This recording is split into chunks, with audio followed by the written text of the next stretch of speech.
नमस्कार दोस्तों, किसान दिवस की आपको हार्दिक शुभकामनाएं। जैसा कि आप जानते हैं 23 दिसंबर को राष्ट्रीय किसान दिवस के रूप में मनाया जाता है, क्योंकि हमारे पूर्व प्रधानमंत्री माननीय भारत रत्न चौधरी चरण सिंह जी, जिनका आज जन्म दिवस भी है, उनकी याद में इसे मनाया जाता है। वो एक किसान नेता रहे जिनका जन्म 23 दिसंबर 1902 में उत्तर प्रदेश के हापुड़ में हुआ। वो आगे चलकर देश के कृषि मंत्री, साथ ही साथ 1979-80 में देश के प्रधानमंत्री बने। एक सशक्त किसान नेता होने के साथ साथ एक बहुत धनी व्यक्तित्व के स्वामी श्री चौधरी चरण सिंह जी के कथन थे कि भारत का किसान तब तक आगे नहीं बढ़ पाएगा जब तक कि वह आत्मनिर्भर नहीं बन जाए, और वर्तमान सरकार भी यही चाहती है। परंतु आज हम बात करते हैं कि देश में किसानों की वास्तविक स्थिति क्या है। जैसे ही आप आपका टीवी, मोबाइल या कंप्यूटर ऑन करते हैं, न्यूज़ देखते हैं, आपको दिखाई देता है कर्ज में डूबे किसान ने पत्नी की बालियां बेचकर शुरू की खेती, 1 साल में ऐसी बदली किस्मत। साथ ही साथ हम यहाँ पर एक और खबर पर नजर डालेंगे। जैविक खेती से करोड़पति बने लेखराम यादव, सालाना टर्नओवर 17 करोड़ रुपए के पार। और मैं आपको एक दो न्यूज़ और दिखाना चाहूँगा कि सक्सेस स्टोरी, डॉक्टरी छोड़कर किसान बनाए शख्स, फल फूल की खेती कर कमा रहा लाखों रुपए। अगली हमारे पास एक और खबर है, किसान की मेहनत लाई रंग, पथरीली जमीन से कमा रहा करोड़ों का मुनाफा, जानिए कैसे। तो एक तरफ तो हम टीवी पर, न्यूज़ पर इस प्रकार की खबरें देखते हैं जिसमें कई किसानों की सक्सेस स्टोरी दिखाई दे रही है। वहीं देश का एक बहुत बड़ा तबका है जो लाखों के कर्जे के तले दबा हुआ है। साथ ही साथ कई सारे किसान भाई हमारे जो है वो आत्महत्या कर लेते हैं। ज़्यादातर किसान भाई जो हमारे तनाव में जीवन जीते हैं, अभाव में जीवन जीते हैं, उनके पास दैनिक जीवन की सुख सुविधाओं का भी अभाव है। कहीं ना कहीं वो अपने जीवन में स्ट्रगल कर रहे हैं, कहीं ना कहीं वो अपने जीवन में संघर्ष के पथ पर आगे बढ़ रहे हैं। और इसके कुछ कारणों का मैंने पता लगाया है। हालांकि मैं बहुत ज़्यादा पढ़ा लिखा आदमी तो नहीं हूँ, पर जीवन के अनुभवों से मैंने देखा है कि आज हमारे किसान भाइयों को कुछ अपने अंदर थोड़ा सा सुधार करने की आवश्यकता है। जैसे आप लोग जब पढ़ाई वगैरह भी करते हैं तो हम लोग देखते हैं कि भारत में किसानों की प्रमुख समस्याएं क्या है। तो हम यहाँ पर देखेंगे कुछ एक समस्याएं और उनका जो सबसे सरल उपाय हो सकता है, सरल समाधान हो सकता है, उसके बारे में थोड़ा सा मैं चर्चा करना चाहूँगा आपके साथ। तो आज हम देखते हैं कि हमारे भारत की किसानों की प्रमुख समस्याएं कौन कौन सी है, जिसके कारण आज बहुत बड़ा तबका जो देश का है, जो सबसे ज़्यादा सशक्त होना चाहिए। आप विदेशों में देखिए, आप स्विट्जरलैंड में देखिए, डेनमार्क में देखिए, नॉर्वे में देखिए, आप देखेंगे वहाँ के सबसे अमीर लोग किसान हैं। वहाँ के किसानों के पास किसी चीज़ की कोई कमी नहीं है। पर एक और जहाँ भारत को कृषि प्रधान देश कहा जाता है, वहीं दूसरी ओर किसानों को बहुत सारी समस्याओं का सामना करना पड़ता है। आइए मैं ले चलता हूँ आपको उनमें से कुछ समस्याओं की ओर। यहाँ पर मैंने एक लिस्ट बनाई हुई है, जैसे सही जानकारी का अभाव, सहकारिता का अभाव, नवाचार एवं उद्यमिता का अभाव, सूचना प्रौद्योगिकी का सही उपयोग न कर पाना, संगठन शक्ति का अभाव, उत्पाद मूल्य स्वयं तय न कर पाना, बाहरी संसाधनों पर निर्भर करना, छिपी हुई बेरोजगारी और धन का सही प्रबंध न कर पाना। अब हम लोग चर्चा करेंगे पॉइंट टू पॉइंट, एक एक पॉइंट को हम देखेंगे, उसकी प्रमुख समस्या देखेंगे और उसका क्या सरलतम उपाय हो सकता है, इसके बारे में चर्चा करेंगे। सबसे पहली अपनी समस्या सही जानकारी का अभाव नहीं हो पाना। अब सही जानकारी में आपको बहुत सारी जानकारी होना आवश्यक है। आपके क्षेत्र की जलवायु के बारे में आपको जानकारी होना आवश्यक है। साथ ही साथ वहाँ पर कौन कौन सी फसलें आप लोग उगा सकते हैं, उसकी जानकारी आपको होना चाहिए। आपकी मृदा का प्रकार कौन सा है, आपके पास जल संसाधन कितना है, आपकी आर्थिक स्थिति की आपको जानकारी होना चाहिए, और मार्केट की डिमांड की आपको जानकारी होना चाहिए कि बाजार में किस चीज़ की सबसे ज़्यादा मांग है। तो सबसे पहले आप लोग जानकारी हासिल करना शुरू कीजिए अपने क्षेत्र के बारे में, वहाँ की जलवायु के बारे में, वहाँ उगाई जाने वाली फसलों के बारे में, साथ ही साथ मार्केट की डिमांड क्या है। अगर आपको मार्केट की डिमांड को पता करना, आप सीधे गूगल पे जाके वॉइस में भी टाइप करेंगे कि आज की मंडी का भाव क्या है, तो आपको पता चल जाएगा कौन सी चीज़ का भाव ज़्यादा है, किसका कम है। आप न्यूनतम समर्थन मूल्य के बारे में जानकारी ले सकते हैं। आप अपने आसपास के क्षेत्र में कौन सी प्रोसेसिंग इंडस्ट्रीज़ है, उनके बारे में जानकारी ले सकते हैं। कितने एग्रीकल्चर के स्टार्टअप्स खुले हुए हैं, कितने लोग कृषि को आगे बढ़ाने का प्रयास कर रहे हैं, आप उनसे भी जुड़ सकते हैं, जानकारियाँ प्राप्त कर सकते हैं। आप अपने कृषि विभाग से कंटिन्यू आपको टच में रहना है। आपके जो भी आपके एग्रीकल्चर सुपरवाइजर है, आपके ग्राम सेवक है, वो लोग ही आपको सही सही जानकारी दे पाएंगे, टेक्निकल नॉलेज दे पाएंगे। किसान कॉल सेंटर के नंबर्स पे आप कॉल करके पूछ सकते हैं। आपके पास जानकारी की कोई कमी नहीं है। ये सूचना प्रौद्योगिकी का युग है। आपको अपने अंदर इच्छा शक्ति पैदा करना पड़ेगी कि मैं ये जानकारी प्राप्त करके रहूँगा। ठीक है, तो पहला आपको आपकी जानकारी का अभाव दूर करना है। दूसरा, सहकारिता का अभाव। अभी बहुत से मेरे किसान भाई जो है, जो स्टूडेंट्स है, वो भी सहकारिता का सही सही मतलब नहीं समझ पाते। हम सब जानते हैं कि एक अकेला व्यक्ति कोई बहुत बड़ा कार्य नहीं कर सकता है। कोई बहुत बड़ा कार्य करने के लिए बहुत सारे लोगों को एक साथ मिलजुल कर काम करना पड़ता है। जैसे एक उदाहरण से समझते हैं कि एक किसान के पास 20 बीघा जमीन है। अब वो अकेला किसान उस 20 बीघा जमीन पे खेती करता है, उसके पास ट्रैक्टर भी है, कुआं भी है, बिजली बिल भी।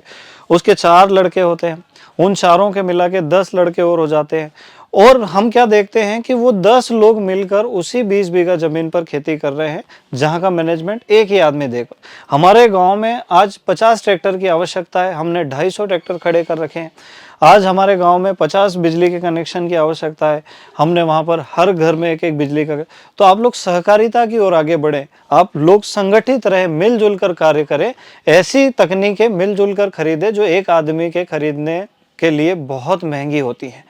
तो आप लोग सहकारिता के बारे में थोड़ा सा रिसर्च कीजिए। सरकार जो है सहकारिता को आगे बढ़ाने के लिए उन्होंने बहुत सारी स्कीम्स जो है वो लॉन्च की है।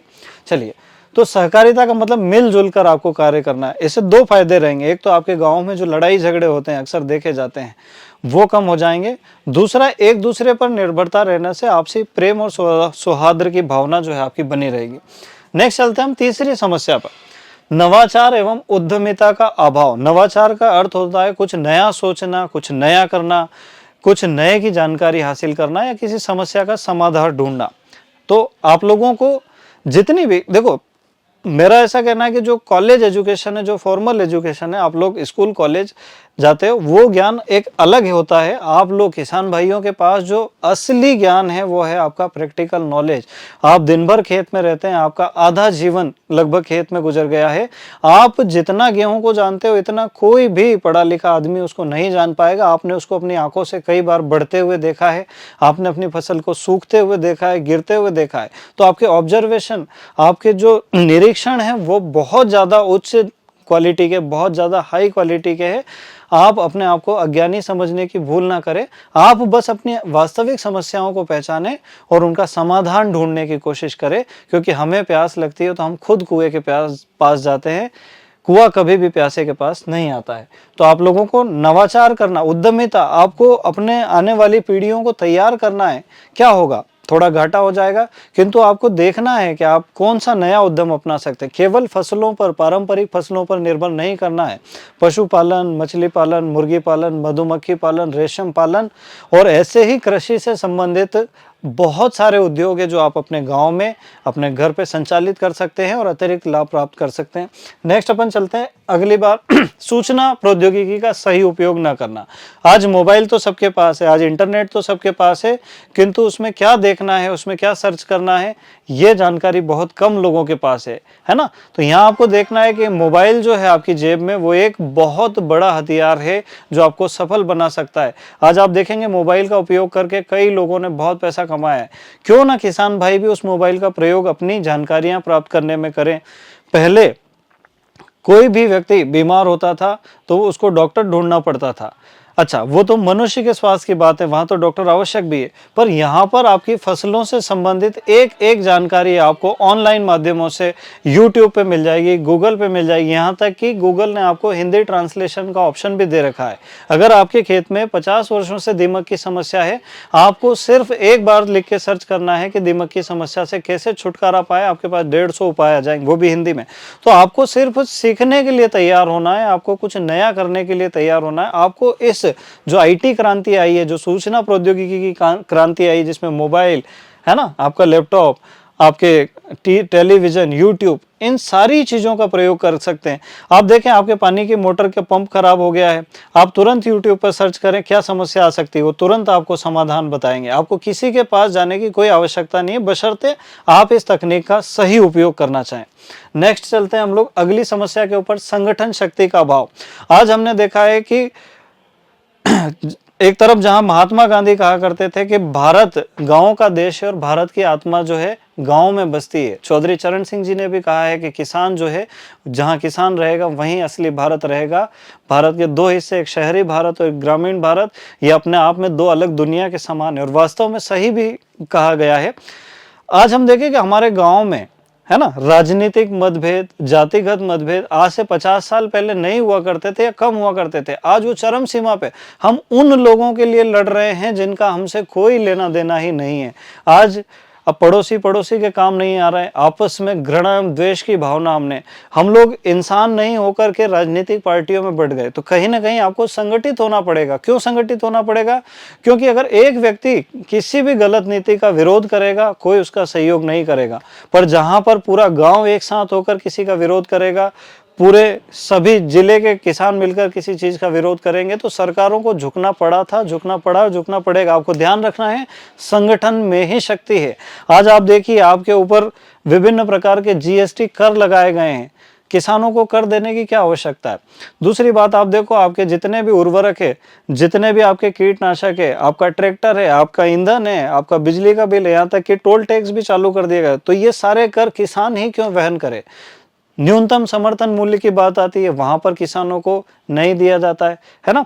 तो आपको इस बात को थोड़ा सा ध्यान से देखना पड़ेगा कि हम अगर इस प्रकार से छोटे छोटे समूहों में बंट रहे हैं, सभी सरकारें, जो भी आदमी आप पे शासन करना चाहता है, वो एक संगठित समूह पर शासन नहीं कर पाता है।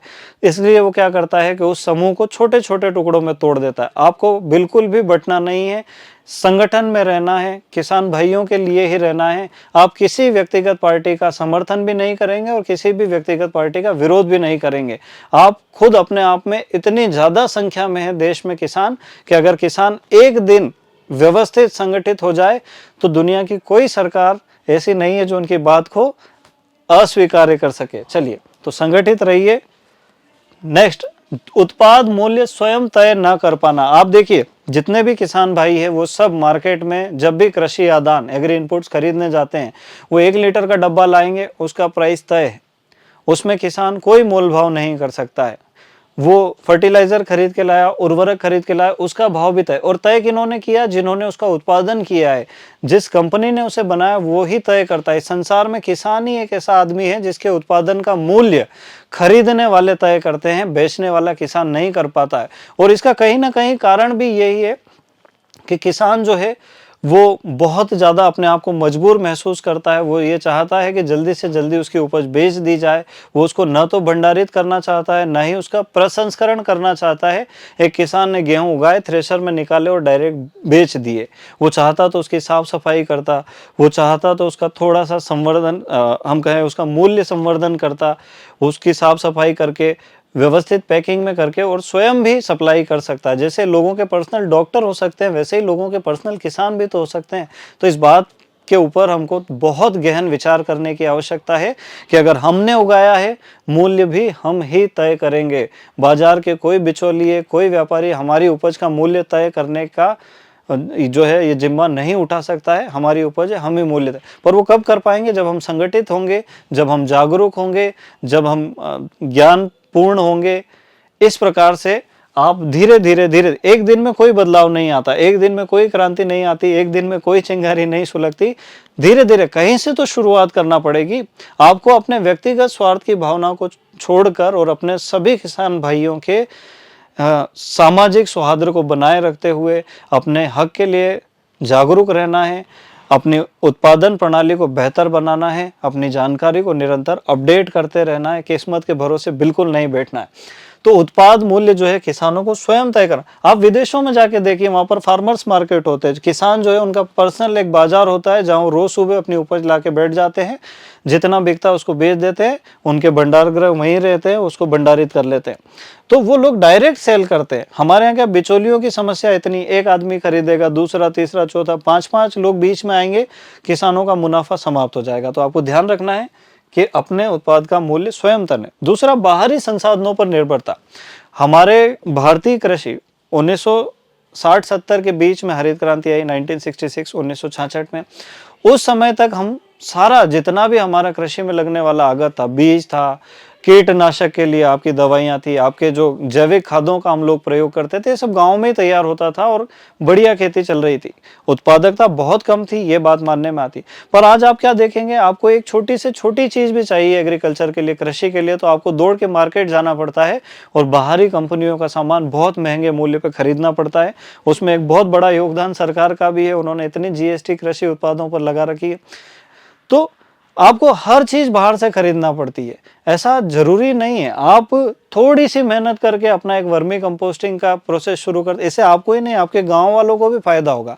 आप जैव उर्वरक तैयार कर सकते हैं। आप जैविक खेती की थोड़ी ट्रेनिंग लेकर देखिए, आप अपने खुद का बहुत अच्छा वेराइटल सीड, आपका बीज बचा के उसको साफ करके उसकी ग्रेडिंग करके उसका प्रयोग आप खुद कर सकते हैं, है ना। थोड़ी सी आपको एक्स्ट्रा मेहनत करना पड़ेगी, तो आपको मार्केट में जो हम लोग खर्चा कर रहे हैं फसल उत्पादन के लिए, उस खर्चे में कमी लाना बहुत ज्यादा आवश्यक है। नहीं तो क्या होगा, सारी चीजें हम दूसरे लोगों से करवाते हैं, मजदूर बाहर से लाएंगे, उर्वरक बाहर से लाएंगे, कीटनाशक बाहर से लाएंगे, तो आपको ऐसे में क्या होगा कि आपका खर्चा बहुत ज्यादा बढ़ता जा रहा है। तो उस खर्चे को कम करना पड़ेगा, आपको दूसरों पर अपनी खेती के लिए निर्भर रहने की ज्यादा आवश्यकता नहीं है। नेक्स्ट हम चलते हैं, छिपी हुई बेरोजगारी। ये एक बहुत बड़ी समस्या है जिसके ऊपर बहुत ही कम लोगों का ध्यान जाता है। आप देखिए, सेम उदाहरण, एक व्यक्ति था, 50 बीघा जमीन थी, 100 बीघा थी, 3 पीढ़ियां हो गई, अब उसी 50 बीघा जमीन पे 20 लोग हैं, है ना। उन्होंने अपनी छोटी छोटी जमीन बांट के रखी हुई है, वो सुबह से शाम तक उस जमीन की चौकीदारी करते हैं। थोड़ी सी जगह है, वहां पर भी काम मजदूरों से करवाते हैं और आखिरी में उनके पास कुछ भी नहीं बचता। इसको अपने मतलब हम हमारी देशी भाषा में कहें तो काम कोड़ी का नहीं और फुर्सत घड़ी की नहीं। मतलब कोई खास काम नहीं होने के बाद भी सुबह से लेकर शाम तक उस छोटी सी जमीन पर, जिससे आपको किसी भी दिन करोड़ों का लाभ होने वाला नहीं है, उस पर निर्भर करना। तो आपको क्या करना है कि आप जितने भी भाई बंधु हो, एक छोटी सी सलाह, मैं यूं नहीं कह रहा हूं कि मेरी बात आप मानिए, पर एक छोटी सी सलाह है कि आप सभी भाइयों को मिलकर बैठकर तय कर लेना है कि इतनी जमीन है, इस पे 1 या 2 लोग मैनेजमेंट कर सकते हैं, बाकी हम लोग बाहर जाएंगे, कोई बिजनेस शुरू करेंगे, कोई नई चीज सीखेंगे, कहीं जॉब करेंगे, ट्रेनिंग करेंगे, ताकि घर में आय के बहुत सारे स्रोत हो पाए। तो आपको ध्यान रखना है, छोटी सी जमीन पर बैठे नहीं रहना है, उठ खड़े हो, कुछ नया करने की कोशिश करो, है ना, क्योंकि उसमें तो घाटा ही होना है 100%। चलिए, तो छिपी हुई बेरोजगारी का मतलब हमारा क्या है कि बहुत सारे लोगों का एक बहुत छोटी सी जमीन पर निर्भर होना। नेक्स्ट हम चलते हैं, धन का सही प्रबंधन न कर पाना। ये एक बहुत बड़ी जो है विकट समस्या है भारत में किसानों की। हमारी सबसे बड़ी समस्या यह है कि हम जो है अनुत्पादक कार्यों पर अपने जीवन भर की कमाई लगाने के लिए तैयार रहते हैं। आप देखिए, आज भारत में विवाह, अंबानी विवाह कर रहा है अपने बेटे की, 1000 करोड़ की शादी कर रहा है, वो कर सकता है, उसके पास 12-13 लाख करोड़ की प्रॉपर्टी है। आज एक किसान अपनी जमीन बेच के अपने दामाद को स्कॉर्पियो दे देता है। आज एक किसान वीडियो रील बनाने के लिए करोड़ों रुपए दे देता है, और उसने दे दिए, उसके पास तो थे, पर हमारे जैसे गरीब लोग, गरीब किसान जिनकी इतनी हैसियत नहीं है, वो भी लोगों को दिखाने के चक्कर में, उन लोगों की बराबरी करने के चक्कर में अपनी बहुत सारे सामाजिक कार्यक्रमों में, जैसे मृत्यु भोज हुआ, जैसे विवाह हुआ, जैसे बर्थडे पार्टीज मनाना, एक दूसरे की देखा देखी में हमारी बहुत कीमती जो हमारा धन है, जो हमारे जीवन का सबसे महत्वपूर्ण साधन है, हम उसको नष्ट कर रहे हैं। आप सोचिए, एक बेटी की शादी करने में आपने 25-30 लाख रुपए खर्चा कर दिए, अपने बेटे की पढ़ाई करने में आप 5 लाख रुपए भी खर्चा करने के लिए तैयार नहीं है ना। तो उस बात को थोड़ा सा ध्यान दीजिए, किसी को दिखाने के लिए आपको जीवन नहीं जीना है।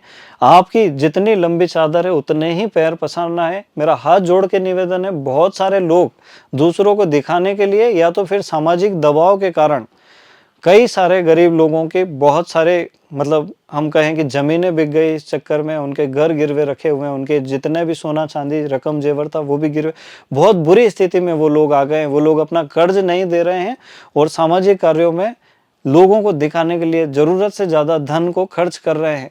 आप देखिए, किसान जो है नए जूते नए कपड़े नहीं पहनता है, पर जब वो किसी कार्यक्रम को करता है, अपने 5-6 साल की कमाई वो इकट्ठा ही खर्च कर देता है। तो आपको थोड़ा सा जागरूक बनने में आपको इमोशनल नहीं होना है, आपको बहुत ज़्यादा भावुक नहीं होना, आपको ये सोच के रखना है कि ये मेरे पास इतना पैसा है और आने वाले 10 सालों में, 5 सालों में मैं इस पैसे का इतने अच्छे से प्रयोग करूँगा। आपको नवाचार का हमेशा स्वागत करना है, नई तकनीकों को हमेशा अपनाना है। कोई भी चीज़ को पूरी तरह से चारों तरफ से देखने के बाद ही निर्णय लेना है, लोगों के दिखावे में नहीं आना है और अपने बच्चों की परवरिश पर बहुत ज़्यादा ध्यान देना है, क्योंकि आपके जो बच्चे हैं वो ही आपके बुढ़ापे का सहारा है। इस किसान दिवस पर मेरा एक छोटा सा संदेश था। बहुत बहुत धन्यवाद। अगर आपने पूरा वीडियो देखा है तो मैं आपका बहुत बहुत आभारी रहूँगा। Thank you very much.